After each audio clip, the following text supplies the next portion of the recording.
From WNIN News, this is the Friday Wrap.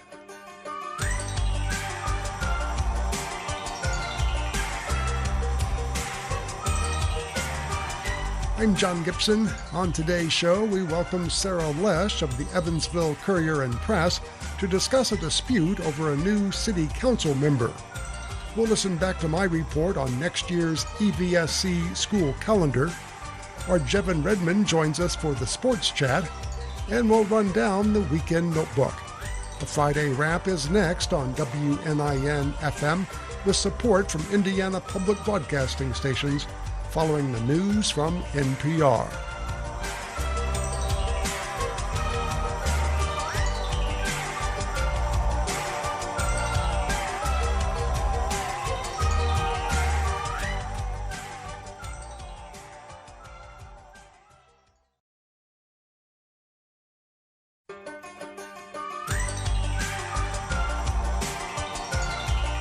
It's the Friday Wrap on WNIN FM.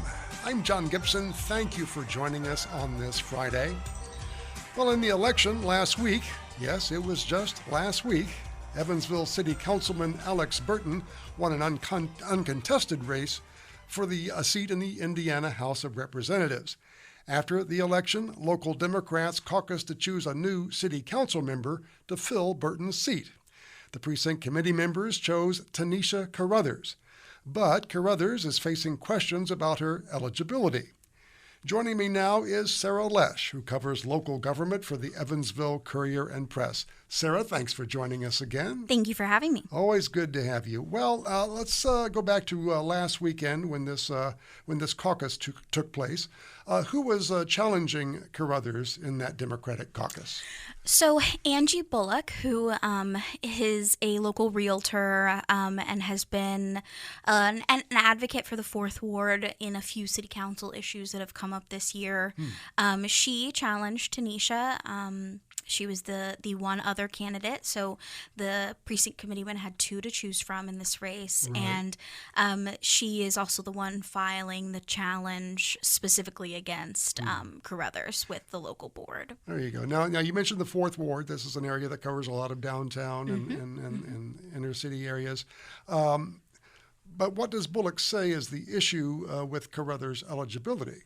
So Bullock has specific issues with voter registration for Tanisha, as well as some allegations regarding residency. So the rule for being caucused into a position like city council is that you have to be a resident of that ward for at least 6 months prior to the caucus. And so there's usually a regulation like that connected with positions. Right. Most of the time you have to live in the area that you're representing. So these aren't new rules or anything like that, but right. But they're ones that you typically might see more challenges like in a primary. A caucus is usually a fairly smooth and quiet selection process. So this one has been a little less quiet, a little less smooth, and so there's still some things moving forward that we might see in that regard. So Bullock is saying that Carruthers is not registered to vote in the Fourth Ward. Is that right? Yes. So Bullock says that Tanisha has not been registered to vote in the Fourth Ward, which is accurate according to the voter registration office. So they have obviously everyone's voter registration records. So the Courier and Press requested that from voter registration, and Tanisha Carruthers is registered still in the Third Ward at a previous address, is the assumption, of course. Right. Not necessarily known for sure, but registered in the Third Ward with local voter registration. And according to that, she last voted in 2023 during the election then. So at which time Third Ward is where she was living at the time? Now, do we know, does Carruthers live in the Fourth Ward now? Yes, so the address that she has provided and given both to the Courier and to through the form which she signed to become a candidate for the caucus, she lists a Washington Avenue address near Patchwork Central, which is very much in the Fourth Ward, near Haney's Corner, very much in the center of what a lot of people think of as the Fourth Ward. Sure, Center City, yeah. Well, now what does state law say about all of this? A candidate qualified to run in a caucus, but they have both this registration issue and residency that they have to meet, right? Yeah, so it's fairly complicated because of the caucus, which I think is something that is already fairly complicated for a lot of residents. It's not something that they know a lot about or participate in very often. They are open to the public, but a lot of times you're not going to get a big crowd for a caucus. So in that selection, they have their precinct committeemen. In this case, there were 16 precinct committee members that would be selecting this new person to fill the term. So whereas Fourth Ward voters voted and selected Alex Burton to hold this term, in this case, precinct committeemen, both voted and appointed, had the selection. So in regard to the regulations of that, there aren't a lot of checks and balances outside of the party itself. So the local election board, local clerk's office, they don't have really any jurisdiction over what happens in an inter-party caucus. So this was 16 Democrats in the Fourth Ward selecting the new Fourth Ward council person. We're speaking with Sarah Lesh of the Evansville Courier and Press. She covers local government for the CNP. You can see her stories at courierpress.com. This is the Friday Wrap. I'm John Gibson. And Sarah, going back to that caucus, as I understand, at least one committee member left early and didn't vote, right? Yes, so Mary Allen, who is actually on City Council as well, she's a Democrat at-large member of City Council. She is also a precinct committee member for the Fourth Ward, who was one of the 16 who would have been filling out their secret ballot for who they would like to select. So the issues with residency and the voter registration were known seemingly to the party as well as individual precinct members. So Mary Allen, for example, had constituents who brought concerns directly to her. So she was aware. And whenever she came into the caucus, the rules were read, setting out how the process would go that day. And as a part of that, it was discussed that there would not be any time ahead of the vote and ahead of the two individual candidates who were given a couple minutes to speak and present their cases. There wouldn't be any time for discussion or questions over issues such as registration and residency. I see. So Mary Allen had some concerns about that. She still had questions, and she had constituents bringing her questions that she would have felt more comfortable clearing up before she voted. So instead, she exited and did not participate in the vote. Wow. Okay, that's City Councilor Mary Allen. And I guess, do we have any idea how close the caucus vote was? Yeah, so I do not know how close the vote was at this point. So like I mentioned before, it is a secret ballot with the fact that there are two people who put their name in for it. So it's done in that process. I don't know the number, and then, of course, how individuals voted would be up to them if they wanted to divulge. Yeah. Now, it sounds as if Carruthers is going right ahead with her plans to join the City Council. Has Carruthers responded to your questions? So Tanisha and I have spoken a couple times now. At the first City Council meeting she attended, so Saturday was the caucus and Monday was a City Council meeting. 2 days So later, she was tossed right into it with a fairly simple agenda, which we also talked about, that she was grateful for that. But she is looking forward in this instance, so she's very focused on just doing the work as a Fourth Ward City Council member. And in that regard, there has not been a lot of direct answers towards questions on voter registration and residency. And the thing with a lot of it also too with Mary Allen and the vote and Tanisha now being on council and moving forward with this work, Mary Allen specifically said, no issues with her ability to do the job, no issues with her qualifications for it. She's a local attorney and businesswoman. She has done a lot of work in the Fourth Ward. So these issues are really specifically about election law and whether or not that was followed. It's absolutely nothing to do from really anyone who's brought issues up. No one is questioning her qualifications as a person to be in this role. So it's really focused on kind of the nitty-gritty of caucuses and elections, which, as we already talked about, is something that not a lot of people necessarily look at.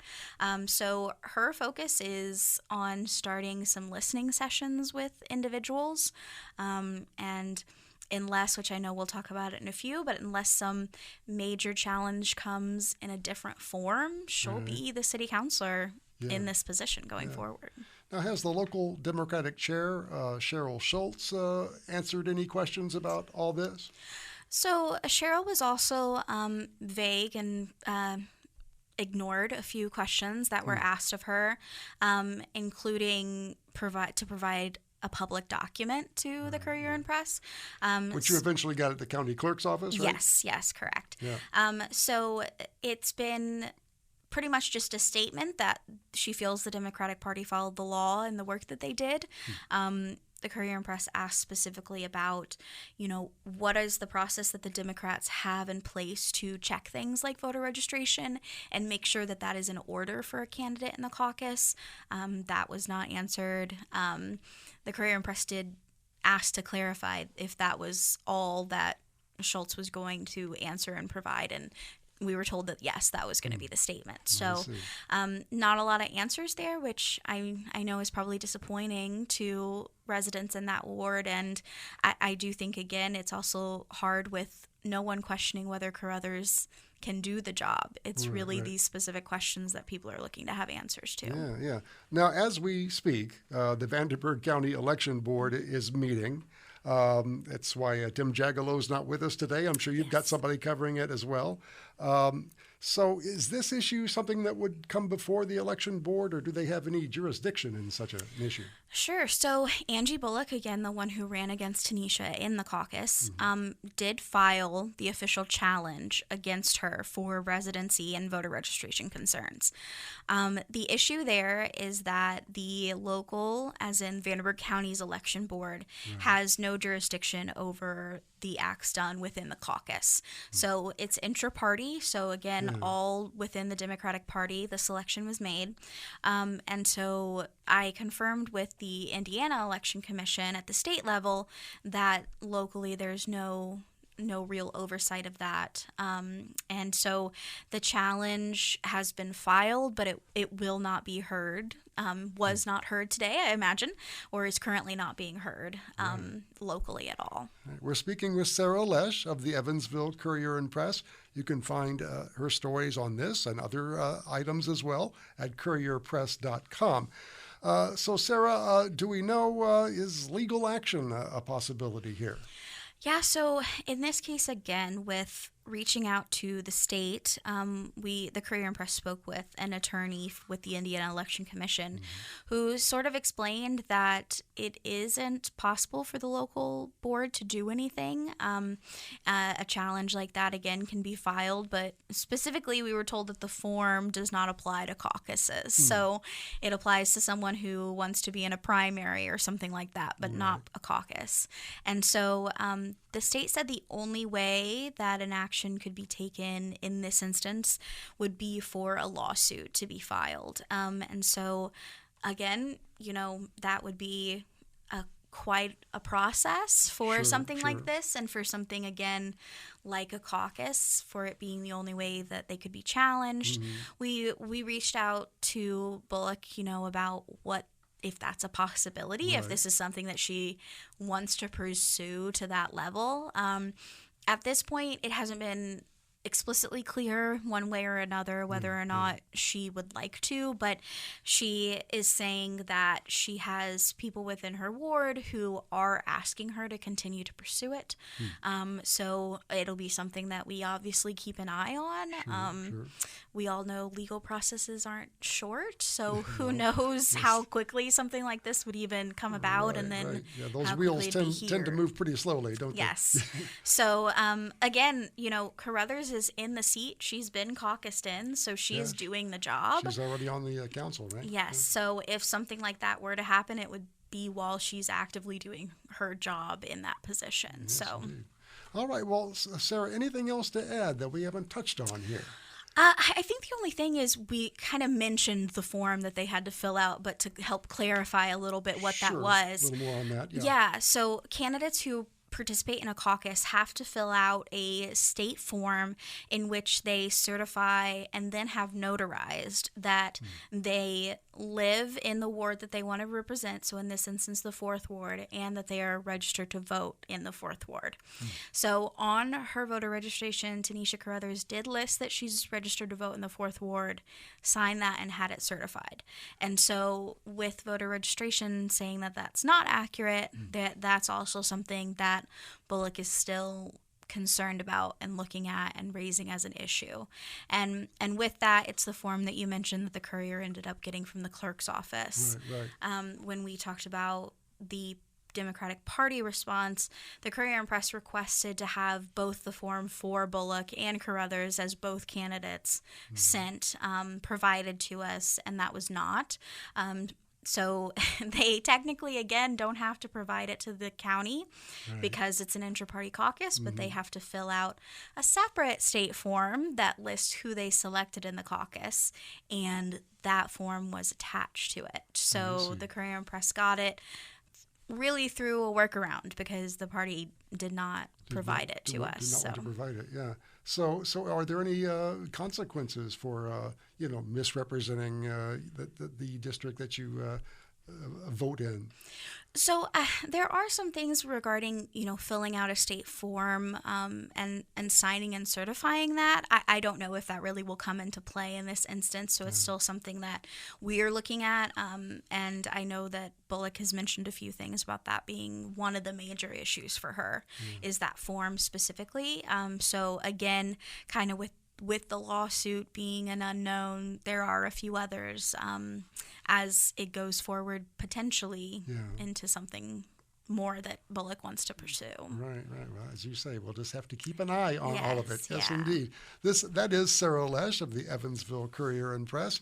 You can find this story and more at courierpress.com. Sarah, as always, thank you for joining us on the Friday Wrap. Thank you for having me. Always good to have you. Well, coming up on the Friday Wrap here on WNIN FM, we'll listen back to a story I had earlier in the week regarding the new EVSC school calendar. That's the calendar for 2025-26.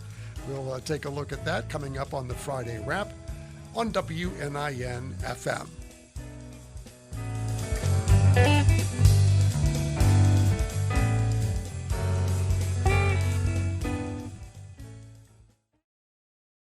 This week in This American Life, this animal rights activist gets a call one day from a Hollywood producer who gave him a mission. He was like, nobody else can do this. You have to do this. The kids are depending on it. Will you try? That mission? Take a captive killer whale, a tame creature that does tricks. Somehow, teach it to be wild again, put it on a plane, and fly it home to set it free. In real life.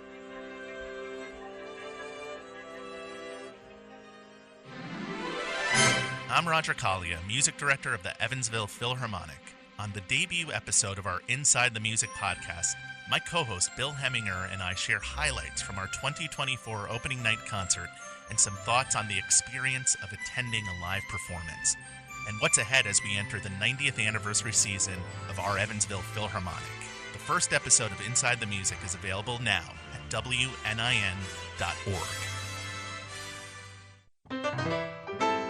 It's a New Orleans musical map heard in songs for Basin Street, Bourbon Street, Rampart Street, et la Rue Dauphine, from Trombone Shorty, Ida Cox, Billie Holiday, Louis Armstrong, and Louis Prima, plus a live session with jazz and soul singer John Boutté on American Roots from PRX.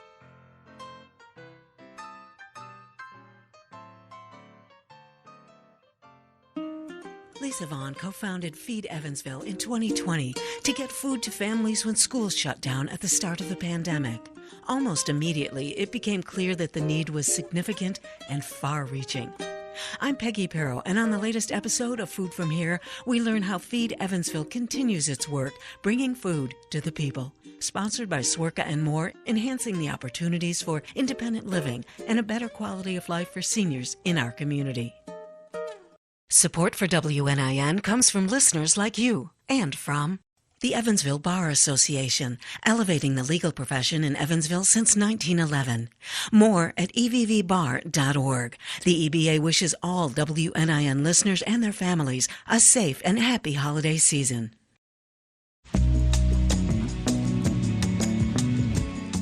It's the Friday Wrap on WNIN FM. I'm John Gibson. Good to have you along on this Friday. Well, this past week, the Evansville Vanderburg School Corporation unveiled next year's school calendar, and yours truly took a look. The 2025-26 school year is scheduled to start and end one day earlier than this year. Teachers' meetings will start July 31st. The school year will begin with students whose names are in the second half of the alphabet. For several years, the EVSC required students with last names beginning with A through K to report to classes for a couple of days, followed by kids with L through Z names, with all students reporting the following Friday. But for next year, the school district flipped the plan. Students with L through Z names will report first. All students are expected in class on August 8th. The first official day off will be Labor Day, September 1st, with the fall break set for October 13th to the 17th. That's the week after the West Side Nut Club Fall Festival. The 2025-26 calendar also includes 3 staff development days, September 24th, January 5th, and March 11th. That's one more development day than this year. The calendar also includes 3 potential makeup days, with the first one in late February. The Evansville Vanderburg School Board approved the new calendar Monday night. For WNIN News, I'm John Gibson. This is the Friday Wrap on WNIN FM. Coming up, Jevin Redmond will join us for the Sports Chat here on the Friday Wrap on WNIN FM. Hope you can stay with us.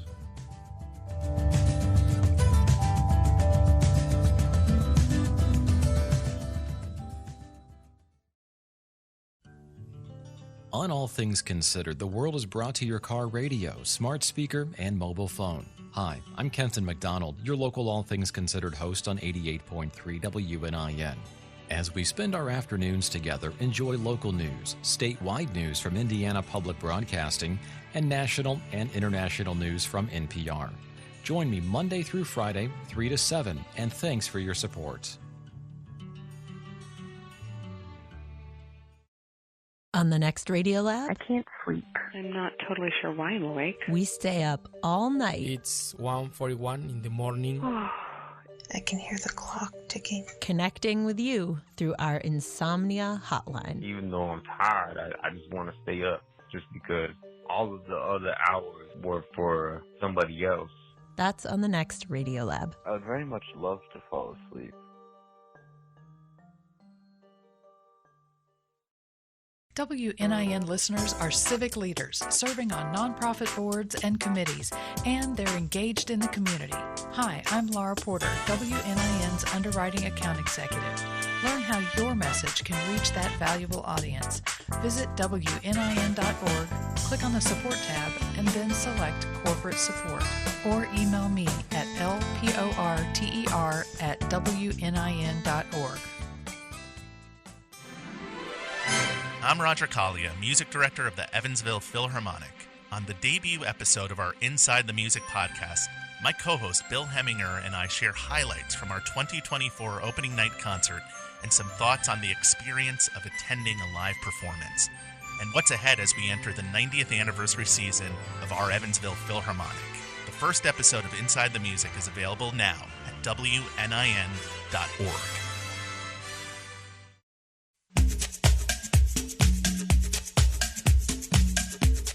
It's the Friday Wrap on WNIN FM. I'm John Gibson. Thank you for joining us on this Friday. Well, Indiana's high school football tournament has reached the regional stage. Joining me now is Jevin Redmond for the Sports Chat. Good to see you again, Jevin. Yeah, thanks, John. Thanks for joining us. Well, tell us how we got to where we are as we move to the regional stage now in the high school football tournament. Yeah, so still 3 tri-state teams in the mix in terms of postseason. That's Castle, Wrights, and Heritage Hills will start in Class 5A. Castle on the road at Bloomington South tonight for the regionals, and Castle got there by beating North last week at home, 31-21. That matchup, the Knights are 9-2. Bloomington South is 7-4. In Class 4A, Wrights had a bit of an easier route to the regional as they cruised past Boonville last week, 35-6. It's their first time playing the regional since 2016. Wrights is 10-2. They have a tough matchup at Martinsville tonight. They're 11-1. And finally, in Class 3A, the biggest game maybe throughout the entire state of Indiana was Heritage Hills and Memorial. That was number 1 against number 2 in Class 3A. And Heritage Hills protected home turf. They won 38-24, and they jumped out to 21-0 lead. Memorial able to come back and tie the game at 21, but Heritage Hills was a better team last Friday. So they're at home against North Harrison. On paper, that is a mismatch favoring Heritage Hills, and some feel like last week was maybe the state championship game. So Heritage Hills maybe has a path to state finals back-to-back years. We'll find out, but that's the matchup in 3A tonight. Yes, indeed. Lots of big games tonight. Well, not as many games, but certainly big games as we whittle down the field as we go through the high school football tournament. Well, of course, college basketball in full swing. I know the Lady Eagles are playing tonight. What else is happening in college basketball? Yeah, they are. So USI women's basketball actually home twice this week, and they take on Indiana University Southeast tonight at 6 o'clock, and then St. Louis will be here on Sunday at 2 o'clock, but they're off to a good start. They're 2-1 of the season for head coach Rick Stein. They just beat Murray State on Tuesday on the road, 82-75. Right now, their only loss is against ranked Louisville at the KFC Yum Center. That was last Friday, but USI competed pretty well in that game. Also coming up this weekend, we'll just stay at USI. Their men's basketball team wraps up a 3-game road trip tonight. They've been on the road for the last week. They're at Purdue Fort Wayne. That is tomorrow night at 6 o'clock, and they're coming off their first win of the season. A thrilling game at Bellarmine, 71-69. John, they were trailing by 19 points in the second half. Their point guard, Jack Campion, hit a shot with a couple of seconds left to win by 2, and a much-needed win for them after a couple of close losses to start the season. So USI men's basketball is 1-3, and I guess we'll just transition to the other side of town, University of Evansville. It's also a busy weekend there for the Purple Aces. The men's team will be home tomorrow at 1 o'clock, taking on Radford, and a bit of a slow start for the Purple Aces. They're 1-2. They lost at Middle Tennessee State on Wednesday by 17 points, 80-63. So they have Radford at home tomorrow, then at Ohio State on Tuesday, and finishing up with Evansville basketball. Their women's team won last night at home against Southeast Missouri State, 70-55. Head coach Robin Shares off the 2-1 start. And, John, they've had a very good performance from a freshman guard, Cameron Runner. She was Missouri Valley Conference Freshman of the Week, and she had 20 points and 9 rebounds in the win last night for the Lady Aces as they're 2-1. They don't play again until Monday. Wow, for a freshman, that's pretty great. Yeah, absolutely. And, of course, the Aces game tomorrow at Ford Center, correct? Correct, yeah, 1 o'clock against Radford. Yes, indeed. Well, let's talk about college soccer here because the Aces are in a pretty good position right now. They are. So they will play for the Missouri Valley Conference Tournament Championship tomorrow against Bowling Green. It's in Springfield, Missouri, because Missouri State was the 1 seed, so they host the Final Four round of the conference tournament. But Evansville, they've knocked off 2 ranked opponents in back-to-back matches. First off, they started the conference tournament with a thrilling double overtime win against Western Michigan. That was last weekend. Western Michigan was ranked 23rd in college soccer. It was the Aces' first win against a ranked opponent since 2018. And then they followed up by beating the top seed in the conference tournament, Missouri State, 1-0 on Wednesday night. And it's a bit surprising because Evansville lost to Missouri State 6-1 just 2 weeks ago. So that was quite the upset. But head coach Robbie Tarver, in his first season as the full-time head coach, he was the interim before this season. But if the Aces can win tomorrow, they would punch their ticket to the NCAA tournament for the first time since 1996. And we'll see if they can get done against Bowling Green. They did beat Bowling Green just 3 weeks ago on October 25th, 1-0. So they feel like they have a shot. Yes, indeed. The UE men's soccer team doing just right. Let's talk a little bit about the NFL because the Colts, the Indianapolis Colts, have made a change back, I guess you might say, at quarterback.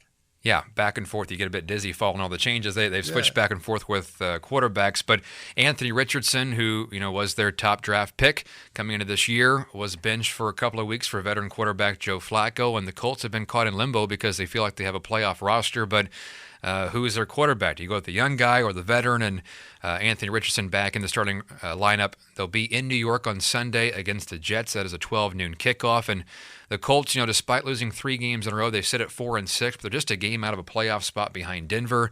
So they still feel like they have a chance to make the postseason. Yeah. But they're going back with Richardson. Joe Flacco had 4 turnovers last week against Buffalo. Also didn't perform well the week before. So I guess they're going to find out what they have again with Richardson. They're 3-3 with Richardson at quarterback, 1-3 with Flacco. So we'll see how it plays out. But the Colts, trying to snap a 3-game skid, but still in the playoff picture going back with the young quarterback. Yeah, we'll see how the Colts do this weekend. All right, that is Jevin Redmond with the Sports Chat. Jevin, as always, thank you very much. Yep, thanks, John. All right, and coming up on the Friday Wrap, it's the Weekend Notebook. Hope you can stay with us.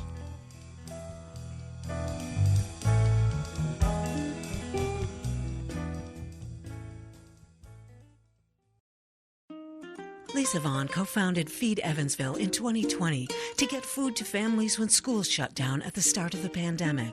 Almost immediately, it became clear that the need was significant and far-reaching. I'm Peggy Perro, and on the latest episode of Food From Here, we learn how Feed Evansville continues its work bringing food to the people. Sponsored by SWERCA and more, enhancing the opportunities for independent living and a better quality of life for seniors in our community. Support for WNIN comes from listeners like you and from the YMCA of Southwestern Indiana, offering a variety of programs like fitness classes, aquatics, pickleball, and more, designed to help members achieve their goals and stay connected. Details at ymcaswin.org. It's the Friday Wrap on WNIN FM. I'm John Gibson. Time now for the Weekend Notebook. Well, for tonight, we have Friday Night at the Forum. That's the free film series at USI. It's screening the Fellini classic La Dolce Vita. Showtime is 7 p.m. inside Forum 1 in the Wright Administration Building. That's on the USI campus. Attendees are invited to stay for a post-film discussion. Again, that's La Dolce Vita, showing at 7 p.m. Friday night at the Forum at USI. Also happening tonight, it's the One Act Festival at Gem Rock. This event features 2 one-act plays, The Dumbwaiter by Harold Pinter and A Zoo Story by Edward Albee. Performances continue tonight, Saturday afternoon, and Saturday night at Gem Rock at 901 Sycamore Street in Evansville. Tickets are available in advance and at the door. Moving on to tomorrow, Saturday, it's the grand reopening of the Angel Mounds Visitor Center. You're invited to celebrate the reopening after an extensive 2-year renovation, including all new exhibits. The festivities include Native American fine artists showing and selling their art. Guided ground tours will be conducted every 2 hours, I believe it is, between 10 a.m. and 5 p.m., both Saturday and Sunday. Again, that's the grand reopening of the Angel Mounds Visitor Center. Saturday is also National Take a Hike Day at Audubon State Park. That's happening Saturday at 1 p.m. at the State Park in Henderson. It's a free event. The park's naturalists will lead a 1-mile guided hike through Audubon State Park. Also happening tomorrow, it's a community baby shower at the C.K. Newsom Center. It's from 10 a.m. to 1 p.m. at the C.K. Newsom Center. It's a free event. The Villages of Indiana is hosting the event to celebrate new and expectant mothers. It features food provided by Care Source Women and Children's Health Outcomes, and giveaways including diapers, car seats, strollers, cribs, and more. Also happening tomorrow, it's Beekeeping 101 at Oakland Library. It's an opportunity to learn what you need to know about starting your own beehive from local beekeeper and proprietor of Liquid Gold Honey, Kelsey Gerhart. That event is from 2 to 4 p.m. Saturday afternoon at Oakland Library off Oak Hill Road. You can register at events.evpl.org. And then on to Sunday, it's the Evansville Philharmonic celebrating women in music. The orchestra presents a Sunday afternoon celebration. The performance starts at 4 p.m. at the Victory Theater. Again, that's the Evansville Philharmonic celebrating women in music, Sunday afternoon at 4 at the Victory Theater. If you have an event you'd like us to mention on the Weekend Notebook, just send it to me, Jay Gibson. That's the letter J, Gibson, at WNIN.org. That's going to wrap up this abbreviated installment of the Friday Wrap. I'd like to thank all of our guests today. Sarah Lesh of the Evansville Courier and Press. Also a big thanks to Jevin Redman for joining us on the Sports Chat, and not only that, but engineering today's show. Also a thanks to Mariah Winnie for social media support. A big thanks to Indiana Public Broadcasting Stations, and as always, a big thanks to listeners like you who make programs like the Friday Wrap possible on WNIN FM. Hope you and yours have a fine weekend. I'm John Gibson, and for this Friday, that's a wrap.